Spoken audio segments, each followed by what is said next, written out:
नारायण नारायण नारायण। भगवत चिंतन करके चुप बैठ जाए, पर मन इधर उधर जाए तो श्वास को गिने। कितना भी बलवान पहलवान है, लेकिन विवेक वैराग्य का अभ्यास किए बिना दुखों का अंत नहीं होगा। भगवत प्राप्ति कठिन नहीं है, लेकिन अभ्यास और वैराग्य की कमी है। इसलिए भगवान ने कहा अभ्यास न तु कौन्तेय वैराग्येण गृह्यते। कितना देखेंगे, कितना भोगेंगे, कितना खाएंगे, कितना संभालेंगे, आखिर शरीर तो मौत की तरफ जा रहा है।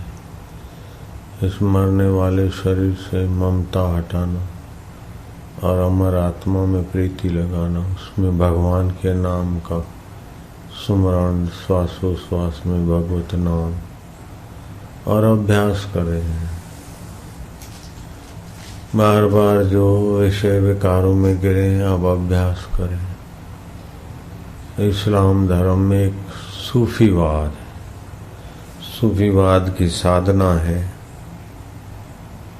तौबा।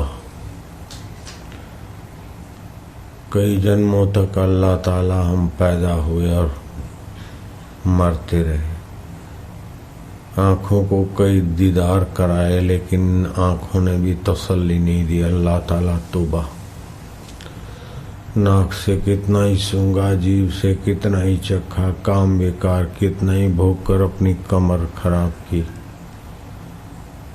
तौबा अल्लाह ताला तौबा, मुझे विकारों से बचा, मुझे पाप से बचा। तौबा अल्लाह तौबा, प्रभु तौबा। अपन बोलते भगवान की पुकार अथवा शरणागति। शरणागति अथवा पुकार अथवा भगवत प्रीति, सबका फल है दुखों से छूट जाए सदा के लिए, परम सुख हृदय में प्रकट हो जाए।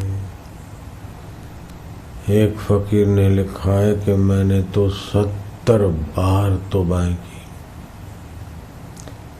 तब तक मेरी सुनवाई नहीं हो रही थी कि दिल से तौबा नहीं थी। वो फिर से मैं वही इल्लत में, खान पान में, गलती में गिर जाता था। लेकिन 71वीं बार मैंने खूब हृदयपूर्वक पुकारा कि अल्लाह तू बचा। मेरी प्रार्थना सुनी गई,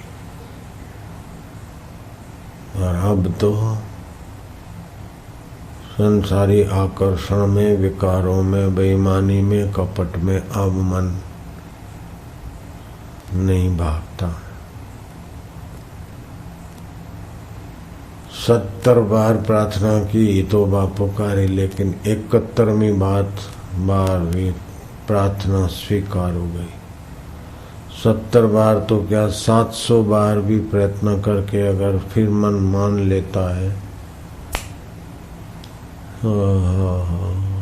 पतन से बचता है, की हुई गलती नहीं दोहराता है, अपने बल का दुरुपयोग नहीं करता है, दूसरे के अधिकार को नहीं छीनता है, तो उस आदमी का कल्याण हो गया। कल्याण किस दिन हुआ कि अपनी गलती मनुष्य को महसूस हो कि ये मेरी गलती है और पतन के रास्ते ले जाने वाला है। कोई भी हठ, कोई भी आसक्ति, कोई भी विकार को पोषण, ये गलती है, ये समझ में आ जाए। ईश्वर प्राप्ति नहीं हुई तब तक गलतियों के साथ समझौता न करे, गलतियों को गहरा न उतारे, भगवान को प्रार्थना करे। तौबा तौबा। तो 3 प्रकार की तौबाएं होती है।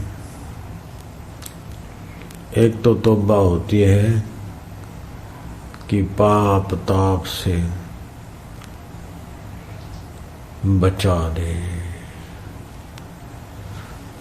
पाप ताप से बचा दे, गंदी आदतों से बचा दे, गंदे कर्मों से बचा दे। दूसरी होती है भगवान को प्रार्थना पहली प्रार्थना में ये भी होता है कि जाने अनजाने हमने न जाने किस किस जन्म में क्या क्या कर्म कर डाले हैं, उन कर्मों की भी मुझे सजा न मिले। तौबा तौबा। अभी के कर्म और पहले के कर्मों से तौबा पुकारे। एक दूसरी तौबा है कि अपनी रहमत दे, अपनी कृपा दे। मैं अपने बल से तुझे नहीं पा सकता हूँ अथवा दुखों से नहीं छूट सकता हूँ। निर्बल के बलराम हरि शरणम हरि शरणम।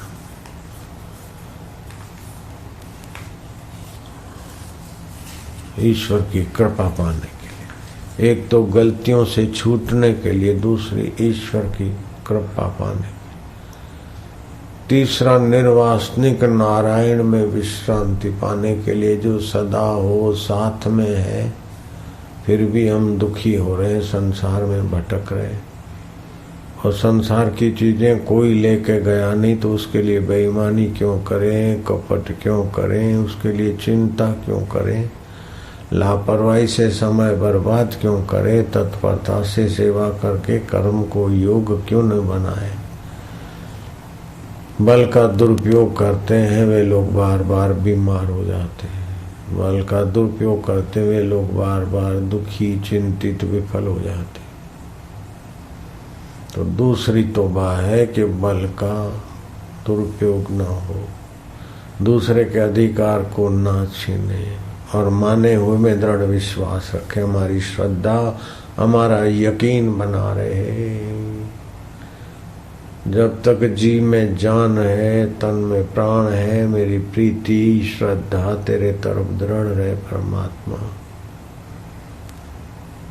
मश्क गुना हे दयालु प्रभु रक्षमाम। हे देव सतबुद्धि दे, तेरी प्रीति दे। इस प्रकार। और तीसरे प्रकार की तौबा है कि मेरे को निर्वासनिक नारायण अपना आत्म स्वरूप का दान दे। दोबारा मरूं और जन्मूं नहीं, माता के गर्भों में पड़ूं नहीं। शरीर को मैं मानकर संसार की आसक्ति करके मैंने कई जन्मों में भटकाने वाली वासना पाली।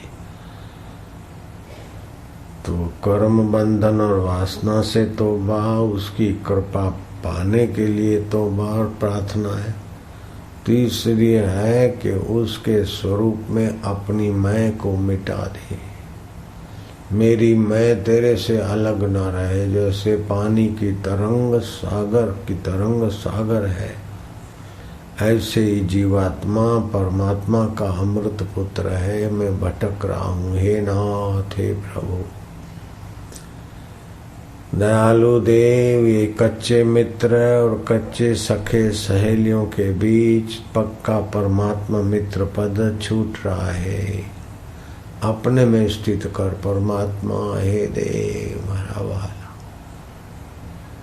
तीसरी बात, मेरा मैं तेरे से अलग ना रहे और मेरे शरीर में मेरा अहम, मेरे धन दौलत और संसार की नश्वर चीजों में अहम करते करते तो मेरे लाखों जन्म बीत गए। लाखों पिता उसके शरीर से पसार हुआ, लाखों माताओं के गर्भों में लटका, लाखों करोड़ों दोस्त बनाए, लेकिन फिर भी दुखों से नहीं छूटा। तेरी शरण तौबा तौबा। हरि शरणम सत्यम शरणम गच्छामि, मद्धम शरणम गच्छामि। जो बोध स्वरूप है, जो ज्ञान स्वरूप है परमेश्वर, उसके शरण जाते हो। सृष्टि के पहले भी ज्ञान स्वरूप पर ब्रह्म परमात्मा था। बोले ज्ञान स्वरूप परमात्मा देव को भगवान ने भी नहीं बनाया, तुम्हारे आत्मा को भगवान ने भी नहीं बनाया, शरीर भगवान की प्रकृति ने बनाया, लेकिन तुम्हारी आत्मा को, तुम्हारी असलियत को भगवान ने भी नहीं बनाया, उसके पहले भी थी। तो भगवान ने तो सृष्टि किया, लेकिन ज्ञान स्वरूप जो चैतन्य है वो भगवान ने नहीं बनाया। क्योंकि सृष्टि अगर भगवान ने किया तो क्या भगवान ज्ञानी थे कि अज्ञानी थे? क्यों बोले अज्ञानी होगा तो कैसे बनाए, और ज्ञानी थे तो फिर ज्ञान तो पहले ही था। तो ऐसे ही ये शरीर के पहले तुम्हारा आत्मा ज्ञान स्वरूप था, सृष्टि के पहले परमात्मा ज्ञान स्वरूप है। अब भी परमात्मा ज्ञान स्वरूप है, चेतन स्वरूप है, आनंद स्वरूप है, सुख रूप है। ओम सुख स्वरूपाय नमः, ओम चैतन्य स्वरूपाय नमः, ओम शांतात्मने नमः, ओम परब्रह्म परमात्मने नमः। भगवत तत्व में स्थिति पाने के लिए पुकार, पहली पुकार दोषों से मिटने के लिए, दूसरी पुकार भगवान के रास्ते दृढ़ता से चलने में, और तीसरी पुकार भगवत तत्व के सिवाय, भगवत सुख के सिवाय कहीं हम उलझे नहीं, और मेरे मैं को, परिच्छिन्न मैं को, मानी हुई जाति संप्रदाय फलाना ढिंगड़े, उस मैं को मिटाकर मुझे असली मैं में, तेरी मैं में मिला दे प्रभु। ये तीन प्रकार की पुकार, ये तोबा मार्ग है, सूफी मार्ग। सूफीवाद में अपन बोलते शरणागति, हरि शरणम, ओम बोलते नमो भगवते वासुदेवाय, जो अखिल ब्रह्मांडों में रम रहे परमात्मा वाह ओम नमो, मैं उनको नमन करता हूँ। भगवते जो भगवानों के अवतार होने के बाद भी ज्यों के त्यों बसे हैं मेरे में। मैं उन्हें नहीं जानता लेकिन वे मुझे जानते हैं। भगवान का नाम लेना ये कोई कर्म नहीं है, ये कोई क्रिया नहीं है। भगवान का नाम उच्चारण करना पुकार है, पुकार। भगवान नाम जप करना ये पुकार है। इस पुकार से पुरानी संस्कार वासनाएं मिटती है। भगवान नाम जप की ऐसी आदत पड़ जाए कि वाह, अर्जुन को ऐसी आदत पड़ गई कि रात्रि को भी भगवान नाम से अर्जुन के रोंआटों से ध्वनि आती थी। हनुमान जी को ऐसी भगवान नाम की आदत पड़ गई कि हनुमान जी के रोम रोम से भगवान नाम उच्चारण था। अपने भी कई साधक हैं, घरों में रहने वाली माया, हरिओम हरिओम बोलने की ऐसी आदत हुई कि उनका प्रभाव वाइब्रेशन शरीर में, और शरीर के प्रभाव नेत्रों और हाथों के द्वारा रोटी में भी ओमकार वो भर जाता है। महाराष्ट्र में चोखा मेला हो गया, उनकी हड्डियों से भी भगवान नाम की ध्वनि निकलती। भगवान नाम का रन बढ़ा दे, भगवान नाम का स्मरण बढ़ा दे, वो भगवान की सत्ता को, कृपा को, आनंद को, ज्ञान को, माधुर्य को अपने अंतःकरण में भर देता है। तो अंतःकरण में जो वासना है, कपट है, बेईमानी है, जो छोड़ जाने वाला है, उसी के लिए क्यों कपट करें। जिस शरीर को जला देने वाला, जला देना है, जिन चीजों को छोड़ के मरना है, उसके लिए क्यों बेईमानी करे, अथवा उस शरीर को क्यों विलासी बनाए। हे भगवान सतबुद्धि दे, सतप्रीति दे, सत्य स्वरूप में स्थिति दे। ये हो गई अपनी भाषा की प्रार्थना। दुर्गुणों से, दुराचारों से, दुष्कर्मों से क्षमा कर, सदकर्मों में प्रवृत्ति और निष्कामता दे, और मेरा मैं मिटा दे। मेरे कर्तृत्व भाव को, भोक्तृत्व भाव को तुझ में समा दे। ओम ओम ओम। नारायण हरि हरि हरि हरि हरि ओम ओम ओम। श्वास श्वास में आयुष्य नाश हो रही है। कौन सा श्वास आखिरी हो जाएगा पता नहीं है। दुनिया की सारी संपत्ति देने पर भी 2 श्वास ज्यादा नहीं ले सकते।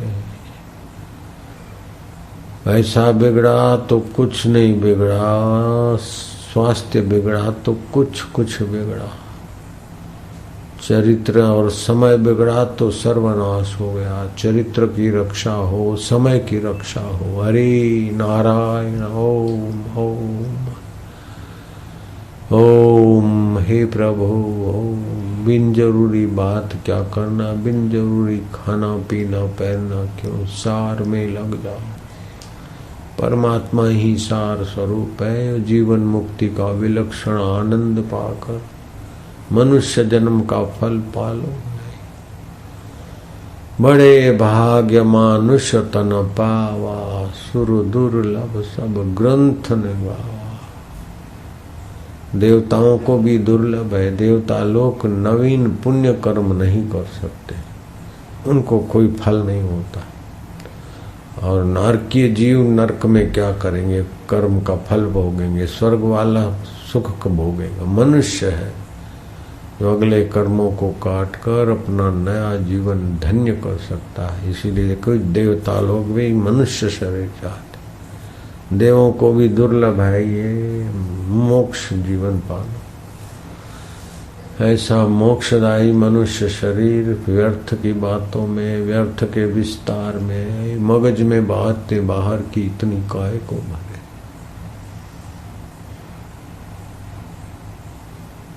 हाँ, जैसे हनुमान जी सेवा में तत्पर थे, लेकिन अपने लिए कोई बात हनुमान जी के हृदय में नहीं रहती थी। लक्ष्मण जी राम जी के सेवा की बात में तत्पर रहते थे, लेकिन अपनी निजी बात में कुछ।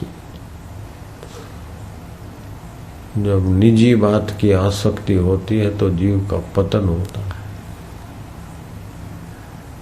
ईश्वर में प्रीति बढ़ा दे, जप बढ़ा दे, ध्यान बढ़ा दे। मनुष्य जन्म पाकर अगर भगवान को नहीं पाया, मुक्ति नहीं पाई, तो क्या घोड़ा गधा कुत्ता बिला होकर पाएंगे क्या? मनुष्य जन्म ही है मोक्ष करी द्वारा, मुक्ति का द्वार है मनुष्य जन्म। हाँ ही करके है करके तो चंचल लोग, जो हलकट लोग होते ना, उनको ब्रह्मज्ञानी मुफ्त में मिले तो फिर वो मुफ्त, ये लोग उनको मुफ्त में ही सब समय शक्ति बर्बाद कर देते। एक एक श्वास बड़ा कीमती। थोड़ा प्रसन्न रहे, आज से विनोद थोड़ा हुआ, लेकिन सारी जिंदगी उसी में खप जाएगी। ईश्वर को कब पाएंगे? ईश्वर अपने आत्मा होकर बैठे, उनको कैसे जाने? जरा सा अपमान होता है तो कैसा भड़का चढ़ता है। अपना राग द्वेष, अपना पराया, बुढ़ापा आ गया, बीमारी आ गई, उसकी सेवा लो, उसकी सेवा लो, फिर भी मरोगे। एफडी बना के रखो, फिर भी मरोगे। पति की सेवा लो, पत्नी की लो, बेटे की लो, बाप की लो, फिर भी मरोगे। कितनी सेवाएं ले, कितना संभालेंगे? और जो भी सेवा लेते तो काहे के लिए लेते? इससे क्या मिल जाएगा? बहुत अच्छी बात सुना दी नारद जी ने धृतराष्ट्र को कि तुम इस शरीर को रखकर अब क्या करोगे? युधिष्ठिर के टुकड़े खाकर क्या मिल जाएगा? वक्त कठिन आ रहा है, मौत नजीक आ रही है, कुछ अपने लिए करो।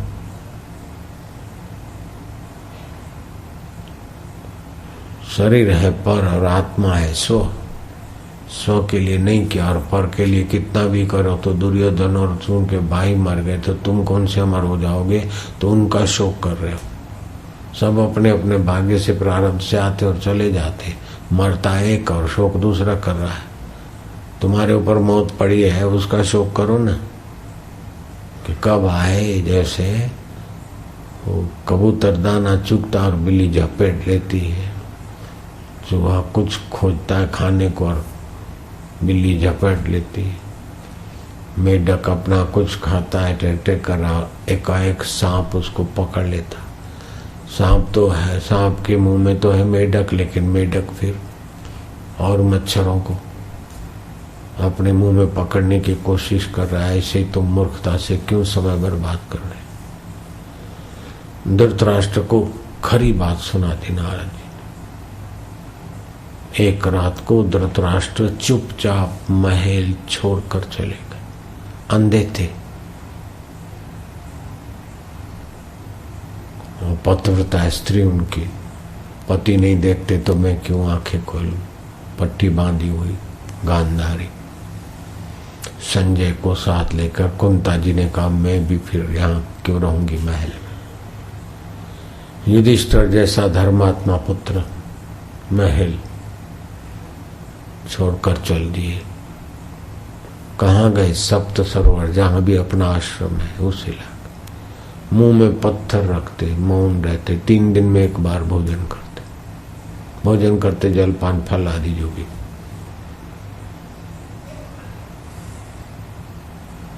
ईश्वर चिंतन में लग गए। जरा सा नारद का सत्संग सुना, धृतराष्ट्र सूरदास थे, घर छोड़ के चले गए, महल छोड़कर चले। कुंता महारानी थी, गांधारी धृतराष्ट्र की पत्नी थी। संजय सब छोड़ के चले गए। ईश्वर के सिवा कहीं मन नहीं लगा, चुपचाप साधन में लग गए। ऐसे 5 पांडव राज्य छूटे, उसके पहले मौत आए, उसके पहले 5 पांडव राजपाट छोड़ के चले गए स्वर्गारोहण ईश्वर की तरफ। कौशल्या राम राज्य हुआ। फिर थोड़े दिन में कौशल्या जी ने कहा अब हमको जंगल में भेज दो। राम जी कहते माँ मैं 14 साल जंगल में जाके आया, अब तुम क्यों जंगल में जाओ? बोले यहाँ तो घर में राग द्वेष रजो तमो अथवा भोग प्रधानता होती है घर में। हम अब आत्मयोग साधने के लिए श्रृंगी ऋषि के आश्रम में जाना चाहते। राम जी ने कहा माँ तुम्हारी अब बहुत जरूरत है, पिताश्री नहीं है, राजकाज के बोझिले गहरे कोई प्रश्नोत्तर होंगे अथवा कोई बोझे से भरा होगा मन, तुम्हारी गोद में सिर रखूंगा, तुम्हारा वरदस्त मिलेगा माँ,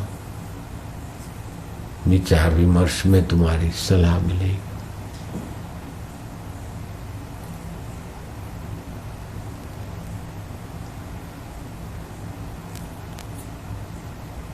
कौशल्या जी ज्ञान मार्गी थी, विवेक प्रधान था कौशल्या में, और दशरथ में भावना की प्रधानता थी।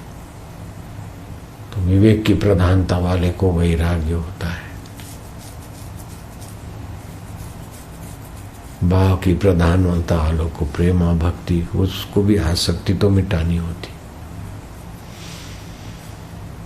चाहे भाव की प्रधानता हो चाहे विवेक की प्रधानता हो, लेकिन संसार की आसक्ति तो दोनों की मिटती।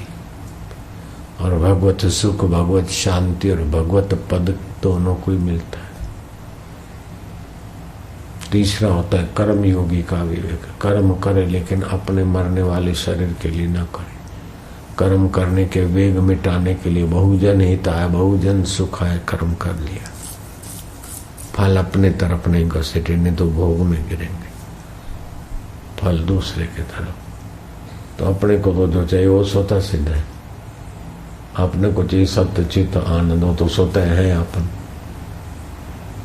कर्म से जो मिलेगा असत जड़ दुख रूप ही मिलेगा। अपने कर्म का फल चाहेंगे तो, और फल नहीं चाहेंगे तो सत्य चित्त आनंद प्रकट हो जाए।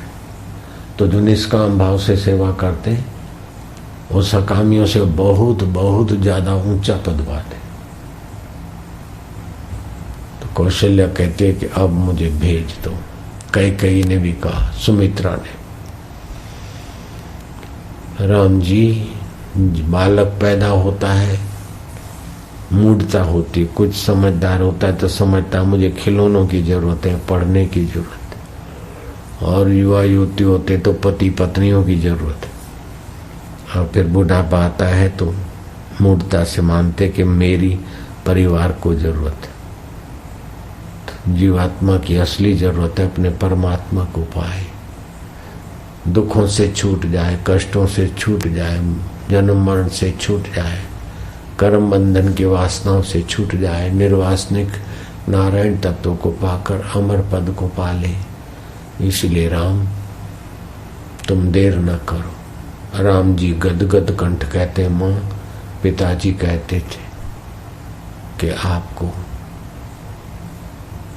व्यवहार का ज्ञान तो है, लेकिन परमार्थ का, विवेक का, धर्म का सूक्ष्म रहस्य काल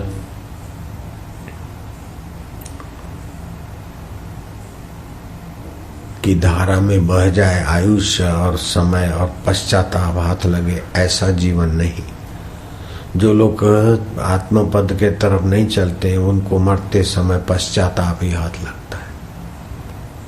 जैसे जंगल में सब कुछ किसी ने लूट लिया हो और वो भूखा प्यासा पश्चाताप करता हो, फरियाद करता हो, ऐसे मरते समय जो इन विकारों में लुटे जाते, मरते समय पश्चाताप की आग में तप तप के मरते। अरे मैंने कुछ नहीं किया है, सब यहाँ रह गया, छोरों को पाला, मेरे तरफ देखते ही नहीं, जमाई चला गया, बेटी वहाँ हो गई, पत्नी ऐसी हो गई, पति ने ऐसा कर दिया, अब मेरा कोई नहीं, अरे मेरे हाथ कुछ नहीं आया, रुपए पैसे यहीं पड़े रह गए, गाड़ी भी नहीं ले जा सकते, कुछ भी नहीं। मरते समय सब यहाँ छूट जाएगा, अनाथ होकर भटकना के रास्ते जाएगा, बीहड़ मार्ग से, कष्टदायी रास्ता मृत्यु के बाद। अब क्या करूंगा, कहाँ जाऊंगा? जिनको अपना माना था वो सभी पराये हो गए, मौत आई तो कंधे पे चढ़ा के जला निकले गए। तुम्हारी हड्डी भी तुम्हारे घर में नहीं रखेंगे, फिर किसको अपना घर मान बैठे हो? तुम्हारे बेटे बेटियां, मित्र, सखा, संबंधी कब तक तुम्हारे रहेंगे? कौशल्या महारानी की सूझबूझ पर राम जी गदगद हो गए और रथ की तैयारी की। तीनों माताएं, राम का राज्य, राजमहल, राम जैसा पुत्र, भरत जैसा पुत्र, शत्रुघ्न जैसा पुत्र, सबकी सेवा ठुकरा के चली गई जंगल। ये विवेक है। वो आया, वो गया, वो हुआ, वो हुआ, है हा ही। अरे समय बीत रहा है, हा हा ही, सुविधाएं मिली, हा ही करके अपने पर बोझ मत चढ़ाओ। सुविधा का सदुपयोग करके ईश्वर प्राप्ति कर लो। ध्रुव को 5 साल की उम्र में तू मिल गया, अंतर्यामी देव यहाँ 22 साल की उम्र बीत गई। रोते रोते लेट जाते थके। सुबह उनकी पत्नी उठाती कि वो तकिया गीला है, मेरा पति ईश्वर के लिए तड़पता रोता। उन्होंने पा लिया तो ऐसा पाया कि प्रेसिडेंट रूजवेल्ट भी उनके चरणों में, अमेरिका का, बैठ के शांति बात। मीरा रोती थी रातें, हम भी रातें रोते थे, हा ही नहीं करते थे। मेरे गुरुजी भी आबू के बाजार से वो उठा के दरवाजा सिर पे गुफा बनाए, उन्हीं गुफा में हम लोग भी रहते। शंकर गुफा बनाए बापूजी ने बनाई। विरक्त महापुरुष थे लेकिन अपने समय का सदुपयोग करते। कड़ियो आयो मजूनो घुराए मां आया ना, साईं जिन पाण दीवाल खड़ाए। ऐसे ऐसे महापुरुषों ने कितनी तपस्या किया और अपन लोग उनकी तपस्या का क्या फायदा उठा रहे, क्या कर। नारायण हरि हरि हरि ओम हरि। मेरे गुरुदेव तो रात को भिगा के रखते, कुछ दाने गेहूं के ये वो और मिला के, थोड़ी मूंगफली के दाने, सुबह चबा चबा के खूब खाते। फिर किसी ने कहा ये उचित नहीं तो छोड़ दिया, फिर रोटी वोटी बना के खाते। और मजे मैं मूंगो बाल के खाता, बाद में थोड़ा दलिया कभी कभी।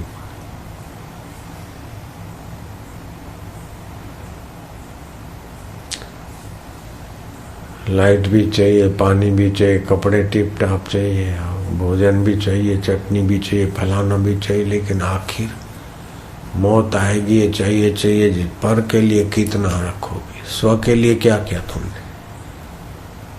तो प्रवृत्ति दो चीजों के लिए होती है, एक पर के लिए होती है, शरीर और छूट जाने वाले की, और दूसरी स्व के लिए होती है। आप स्व के लिए क्या किया और पर के लिए क्या। भौतिक उन्नति पर के लिए है और आध्यात्मिक उन्नति स्व के लिए है। कर्म का फल चाहना पर के लिए और कर्म निष्काम भाव करना स्व के लिए। कर्म का सुख भोगना पर के लिए है और कर्म का सुख बांटना स्व के लिए। दूसरे के अधिकार की रक्षा करना स्व के लिए है, दूसरे का अधिकार छीनना पर के लिए। मिले हुए में शंका करना, जिसको मानते उसमें शंका करना तो पर के लिए होगा, जिसको मानते उसकी बात पे अडिग रहना स्व के लिए। गुरु जी की तुझे माँ शबरीबाई पर बस गुरु जी ने कहा है राम मिलेंगे, रोज बाट देखती। हमको गुरु जी ने कह दिया डीसा में तो बस फिर बात ही पूरी हो गई। 7 साल एक दिन भी रहना मुश्किल ऐसी जगह पे गुरु जी के आगे 7 साल रहे तो अपनी इच्छा छोड़ दिया। अब भगवान की या गुरु की इच्छा तो आपने स्व के लिए कल्याण कर लिया, लेकिन अपनी इच्छा के अनुसार आपको सुविधा चाहिए, नहीं तो भागते फिरते तो आप पर के चक्कर में आ गए। मेरी हो सो जल जाए, गुरु की हो सो रह जाए, प्रभु की हो सो रह जाए। आजकल होता क्या है, सब अपनी इच्छा पूर्ति के लिए मेरे पास आते, हमारी इच्छा के अनुसार ईश्वर प्राप्ति के तरफ नहीं जाते। उनको जैसा अच्छा लगे ऐसे दर्शन धक्का धक्की सब अपनी इच्छा के अनुसार इधर इकट्ठे हो, कोई जरूरत नहीं। जिनको रुकना है, बैठना है, भजन करना है तो करो, बाकी पर के लिए परेशान होना है तो चले जाओ। संसार का जो मिलेगा पर होगा और भगवान के लिए जो करोगे स्व होगा। तो 2 प्रकार की उन्नति होती है, स्व के लिए पर के लिए। शरीर के लिए कितना भी तुम सुख सुविधाएं खोजते मरोगे तो पर के लिए होगा। शरीर पर है, आत्मा स्व है। और आत्म प्राप्ति के लिए कितनी भी सेवा जप तप करोगे स्व हो जाएगा। उसमें विवेक करोगे स्व हो जाएगा। वैराग्य करोगे तो स्व के लिए हो जाएगा। विवेक का अनादर किया तो आप पर की परेशानी में फंसोगे। विवेक का आदर करो, वैराग्य का आदर करो, भगवान नाम आदर पूर्वक जपो, पुकारो प्रभु ओम ओम हरि नारायण नारायण। जगत की किसी परिस्थिति की, किसी चीज की, मान की इच्छा या किसी के लिए अंदर में द्वेष है तो आप गुलाम है, गुलाम दास है। आपके पीछे न जाने कितनी वासनाएं, कितने दुख लगे रहेंगे। किसी के लिए भी हृदय में द्वेष नहीं रखो, किसी चीज के लिए राग न रखो, लग जाओ बस। ओम हरि हरि हरि। जो अपना कल्याण करने वाले का उपकार नहीं मानते वो अपने आप के ही शत्रु होते। जो हमारा मंगल चाहते और हम उनके लिए फरियाद करें तो हमारे को बड़ा भारी पाप लगता। हमारे गुरु जी हमारा मंगल चाहते और हम हमारे गुरुदेव के लिए हृदय में फरियाद रखते तो हम तो तबाह हो जाते। कभी डांट पड़ती थी या कभी इधर उधर होता था, लेकिन फरियाद क्यों करें? तारणहार के लिए फरियाद, डूब मरो फिर। जो सतगुरु तारणहार है उनके लिए मन में कपट आ जाए, बेईमानी आ जाए, फरियाद आ जाए, उस आदमी को बड़ा भारी घाटा सहना पड़ता है। उस आदमी को प्रायश्चित करके रोना चाहिए, तौबाएं पुकारनी चाहिए, सिर पटक पटक के रोना चाहिए, ही नहीं करनी चाहिए। भगवान का नाम बार बार लो, ये पुकार पुकार, फिर परमात्मा रक्षक होता। पुकारोगे नहीं तो काय को रक्षा करेगा? अपने हेकड़ी से चलोगे तो वो क्या करे? जाओ करो करो भरो, नियम है।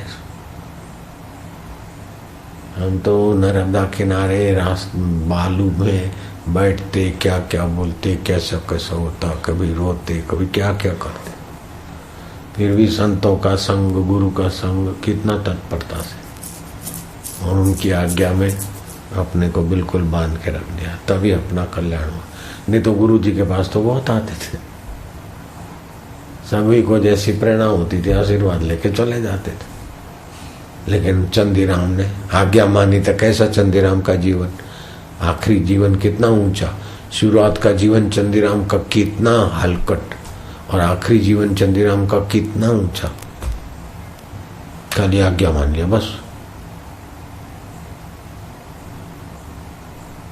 अभी भी उनके सेवा का सत्कर्म सद्भाव, गुरु के हृदय में सद्भाव छोड़ के गए, बेटे के हृदय में छोड़ के गए, थोड़ी सेवा कार्य भी चल रहे।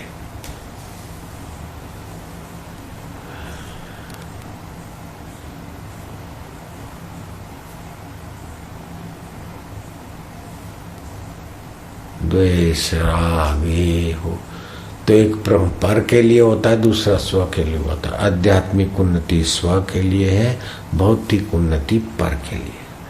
अच्छा, भौतिक उन्नति में कूड़ कपट धोखा बेईमानी और अंत में नरकों में मरो। आध्यात्मिक उन्नति में परोपकार सेवा तत्परता और अभी भी आनंदित और अंत में परब्रह्म परमात्मा में एकाकार हो जाओ। ये है रिजल्ट।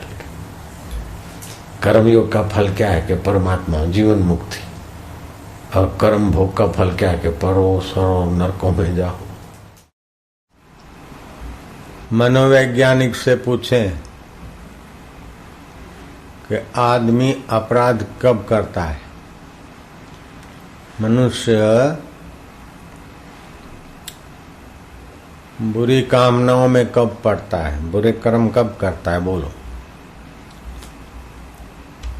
कोई सच्चा मनोवैज्ञानिक होगा, ईमानदार मनोवैज्ञानिक होगा तो वो बोलेगा कि जब वो नीरस होता है उसका जीवन, तब वो अपराध करता है। काम विकार में, शराब में, सुंदरी में, सुरा में, चुगली में, नीरसता मिटाने के लिए चुगली का काम करता है।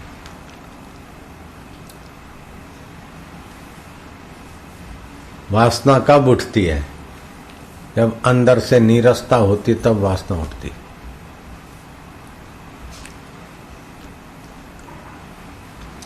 तो महापुरुष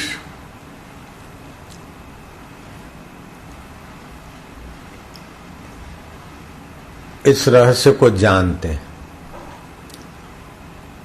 कि काल्पनिक रस पाने के लिए, नीरसता मिटाने के लिए शराब कबाब चुगली गपशप, अपने घर में रस नहीं आया तो पड़ोस के घर में चली गई, क्या बनाया है, मैंने तो दाल बनाई है और मैंने सब्जी भी बना ली, अब सोच रही थी कि रोटी बना दूं कि हलवा बना दूं, तो मैं जरा ऐसे लटार मारने आ गई। क्यों गई लटार मारने, अपने घर में रस नहीं आ रहा था।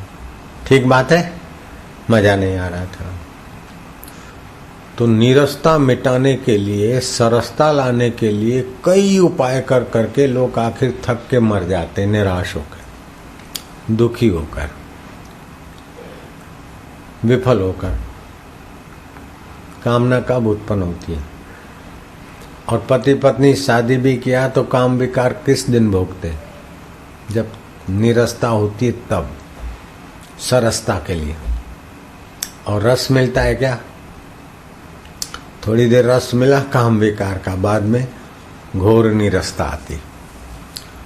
तो दुनिया के कोई भी पाप कर्म कहो, वासना प्रेरित कर्म कहो, इंद्रिय लोलुपता कहो, सारी की सारी मूल में नीरसता से उत्पन्न होती है। अगर कोई अक्ल वाला विज्ञानी होगा, मनोवैज्ञानिक होगा, चिकित्सक होगा तो इस बात को मानेगा ही। अगर नहीं मानता है तो या तो बदमाश है या तो बेवकूफ है। समझ गए। अब नीरसता मिटाने के लिए, सरसता लाने के लिए जॉक्स ये करते हैं, पिक्चर देखते हैं, क्या क्या करते हैं, सब आ गया, सारी दौड़ धूप है रस को पाने के लिए। सारी दौड़ धूप रस को पाने के लिए है। क्यों कि परमात्मा रस स्वरूप है और जीवात्मा जो है ना वो परमात्मा का सनातन अंग है। तो परमात्मा रस स्वरूप हो तो ये नीरस इसे सहा नहीं जाता। एकाकी न रमते, नीरसता में कैसे रहेगा। तो फिर इन जीव बुद्धि के साथ, बुद्धि मन के साथ और मन इंद्रियों के साथ। तो इंद्रियां पशु धर्मा है, मन को खींच लेती है। और बुद्धि कमजोर है तो नीरसता मिटाने के लिए इंद्रियों के द्वारा रस खोज खोज के आदमी दुराचारी हो जाएगा, एड्स का शिकार हो जाएगा, ज्यादा पेटू हो जाएगा, चिंता भय शोक, और आखिरी में मरते समय घोर पश्चाताप हाथ लगेगा कि मैंने इसके लिए इतना किया, इसने ऐसा कर दिया, उसने ऐसा कर दिया, उसने ऐसा। फरियाद, निराशा, फिर किसी से बदले लेने के वैर से मरा तो वहां सर्प होगा या उसका बेटा बनेगा या उसका पशु बनेगा या कुछ बनेगा। राग से या तो द्वेष से जलता हुआ निराशा के आग में पचता पचता मर जाता है और फिर वही क्रम 84 लाख योनि में भटकाता है। तो इससे बचने का सुंदर उपाय है कि रस भी मिले, रस भी मिले, नीरसता भी मिटे और विकारों में भी ना गिरे। तो वो रस 4 प्रकार का है। एक तो उदारता का रस, जैसे द्रौपदी जंगल में रहती है, 14-12 वर्ष वनवास मिला है, कहाँ तो महारानी और कहाँ वन में भटके। फिर भी द्रौपदी के जीवन में इतनी प्रसन्नता और चमक थी कि रानियां पूछती थी कि तुम इतना कष्टों में भी इतनी प्रसन्न और हम महलों में रहते हुए भी दुखी क्यों। तो द्रौपदी ने कहा कि मैं दूसरों की सेवा खोज लेती हूँ तो मुझे औदार्य रस मिलता है। तुम भोगों के रस में नीरसता मिटाती हो। ये शब्द में द्रौपदी के द्वारा शब्द में व्याख्या कर रहा हूँ। उस कथा में इतना नहीं है नीरसता का टॉपिक, लेकिन दृष्टांत ही देता। तो वो विषय विकारों से नीरसता मिटाकर रस पाती है और ये सेवा के द्वारा औदार्य का रस पाती है। तो विकारों का रस पराधीन करता और औदार्य का रस स्वाधीन करता है। सेवा तो किया लेकिन बदले में कुछ चाहा नहीं, क्योंकि आपको परम रस चाहिए, वो तो अपना स्वभाव है। शंकर सहज स्वरूप संभारा, लागी समाधि अखंड अपारा। सती जी ने तो शिव जी की बात अनसुनी कर दी, मायके चली गई तो नीरसता हुई ना। पत्नी नहीं माने शिव जी जैसे, शिव जी तो कितना हादसे जैसा, शिव जी को कुछ नहीं, ध्यानस्थ हो गए। बाद में तो सती को सहना पड़ा और क्या क्या हो गया सती के बाप का ये वो। तो एक होता है औदार्य रस, आपके पास जो योग्यता है। बोले धन होगा तो हम दान पुण्य करेंगे, उदारता का रस। अभी धन नहीं है तो बल तो है ना, बल से सेवा करो। बोले बल भी नहीं है, तंदुरुस्त होंगे तब सेवा करेंगे। तो अभी मन तो है तो मन से ही भगवत प्रीति, भगवत जनों के लिए सद्भाव और मन से जितना सेवा हो सके करो, तो इससे भी औदार्य रस मिलेगा। तो द्रौपदी ने कहा मैं दूसरों के दुख दूर करने और दूसरों की सेवा करने और बदले में कुछ न चाहने से औदार्य रस से द्रौपदी तृप्त है। रानियां इतनी तृप्त नहीं है, वो विकारी रस से तृप्त होने को जा रही। फिर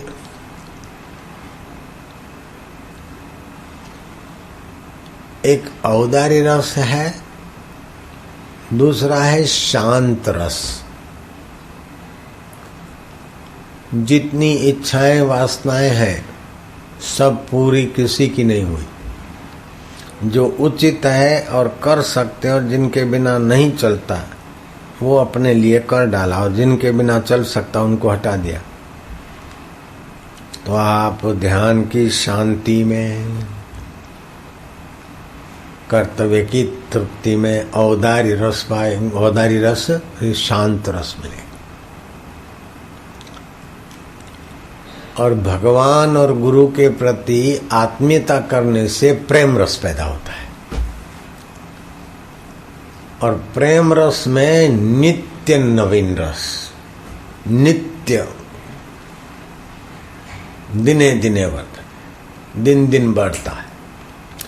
और वो प्रेम रस में 7 लक्षण होते हैं।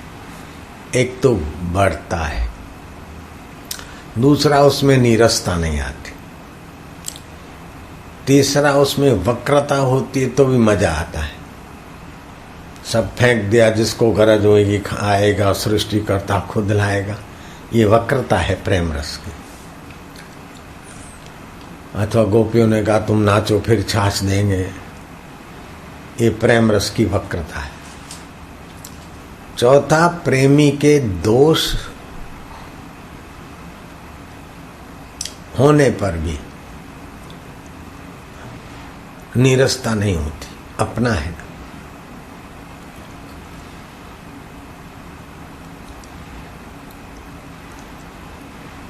और 5वां ये सद्गुण है कि प्रेम रस में दूरी नहीं, देरी नहीं। 5200 वर्ष बीत गए हैं श्री कृष्ण को, लेकिन मीरा का प्रेम रस भावना से कृष्ण को अपने नजीक पाता है, चित्र में पाता है। गुरु कहीं और शिष्य कहीं है। प्रेम रस में गुरु शिष्य की वार्तालाप हो जाती है, स्वप्न में दर्शन हो जाता है। अथवा जरा नजर की भावना होती तो नजर मिल जाती तो प्रेम रस उछलता है। तो प्रेम रस में दूरी नहीं होती, देरी नहीं होती, थकान नहीं होती, उबान नहीं होती, नित्य नवीन होता है। काम रस में थकान होगी, उबान होगी, धन रस में थकान होगी, उबान होगी, टेंशन होगा। तो नीरसता मिटाने के लिए न धन सार्थक साधन हुआ, न सत्ता सार्थक साधन हुई। सत्ता के बाद भी आदमी क्लबों में जाते, धन के बाद भी नीरसता मिटाने के लिए क्लबों में जाते, क्लब में जाने के बाद भी नीरसता मिटाने के बाद रंडियों के साथ नाचते, रंडियों के साथ नाचने के बाद भी नीरसता मिटाने के लिए रंडियों के साथ विकार का काम भी कर लेते। नीरसता मिटती नहीं है, जड़ता बढ़ती, पराधीनता बढ़ती, और भ्रम हो जाता है कि हम क्लब के बिना नहीं जी सकते, उसके बिना नहीं जी सकते, मेरी गर्लफ्रेंड के सिवा मैं नहीं जी सकता हूँ,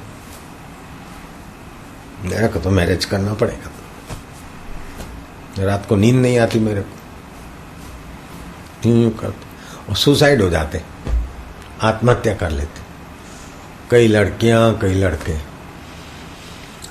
तो खान पान का या सुविधा की कमी है ऐसी बात नहीं, सत्संग की कमी है, सच्ची समझ की कमी है। इसीलिए सारी सुविधा होने के बाद भी विकसित देशों के हाल बुरे हैं। 12.5 लाख कन्याएं स्कूल जाते जाते गर्भवती हो जाती, 13 साल से 19 साल तक। तो कैसी दुखद अवस्था है। तो नीरसता मिटाने के लिए सुंदर उपाय है कि भगवान और गुरु के साथ आत्मीयता करे। वे अपने हैं, हमारे हैं। भगवत मंत्र गुरु के द्वारा मिला है, उसके जप से रस बढ़ेगा, जागृत होगा। नाम जप की महिमा गुरुवाणी में कही, नाम प्रसाद शंभु अविनाशी,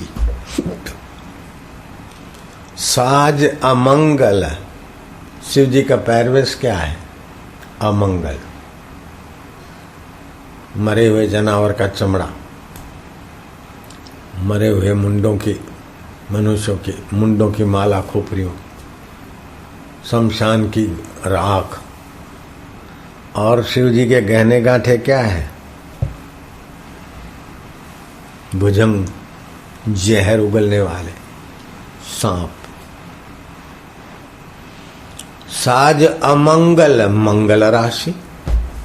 शिव जी के जो पहरवेश है वो तो सब अमंगल में है, लेकिन नाम रस में, स्वरस में इतने तृप्त है कि मंगलों की राशि हो गए। नाम प्रसाद नारद ही जाना, सुख सनकादि नाम रस माना।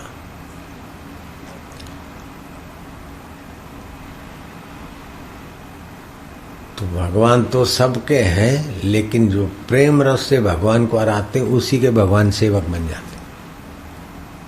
अर्जुन भगवान के साथ इतना प्रेमा भक्ति का और जब भगवान नाम लेता था कृष्ण का कि कभी नींद में अर्जुन के रुमाटों से, श्वास से कृष्ण कृष्ण निकलता था। हनुमान जी का राम जी के प्रति इतना प्रेम था, इतना स्नेह था कि कितना भी कार्य आ पड़े कभी थकान नहीं लगती थी, क्योंकि प्रेमास्पद का कार्य। नहीं तो हनुमान जी जन्मजात ब्रह्मचारी, लंगोट के पक्के, और किसी की पत्नी खो गई, इसमें एमा मारू सु मने तो मंत्र आपो, हूँ तो मारे जिन घरे भजन करीश।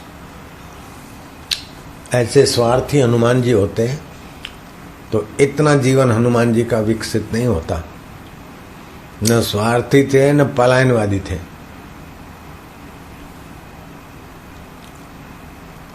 पत्नी तो राम जी की रावण उठा गया और हनुमान जी ने अपने को होम दिया उस सेवा में, ऐसा कि उनके पकड़े गए, उनकी पूंछ को आग लगाई दी गई।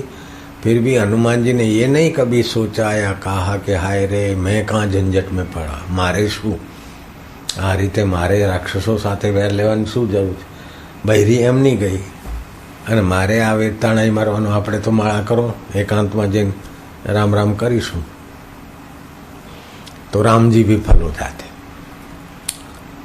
मैनाक पर्वत ने देखा कि इतनी बड़ी समुद्र लांघने की यात्रा करके हनुमान जी थके होंगे, तो मैनाक पर्वत समुद्र से बाहर निकला कि मुझ पर रघुकुल की कृपा है, रघुवंशियों ने मेरे को मदद की है, काश रघुवंशियों की सेवा करने तुम जा रहे हो, मैं समुद्र से बाहर आया हूँ, मुझ पर थोड़ा विराम करो।